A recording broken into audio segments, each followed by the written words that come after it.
government ekwuola na shops ndị a na-arụzi na shopping center ma arịa ma ahịa ọhụrụ ma ụmụ ehile shopping center ma shoe plaza shops ndị a na-arụzi arụ overnight ilawa ahịa n'abalị fe ga-apụta n'ụtụtụ shop epuliela that they are coming right there to bring them down and give these markets a proper shape and habitable shops.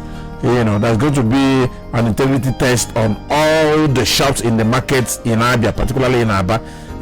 Emechekwa nke ndị shop aga n'ụlọ niile na Aba a ga-enwe integrity test kpọọ ndị Korean kpọọ ndị injinia ha ga-ale ụlọ ndị a nke na-eshi ike agwala landlord 45 ya ndị ochie ndị ọhụrụ na-arụ a ga-eji otu agba simenti chee ekpo 3 tubes of sand agwala landlord na Aba prisons karịrị empty. So that's exactly what the government is trying to say this time. So I want to shop about here in Ahia, even Anuzi. My brother, you are in ginger. I want your landlord, boy, now we are correct before government Abia. All the very, very important. Mina Sona area, the drainage, because many Jula, the pump, pump, many waterproof, million and all that, as Chichana, or the pump. So now pump is so many fans just like my friend said, you have drainage without destination. All Hebrew Uzo about this time. But we know that something better will happen. Even though that Chawa got a guy, I remember when like the chairman of that market also said they are bringing in buckets for the market, new buckets for the market. So I know everybody away that now area so that they got also that now also.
Open the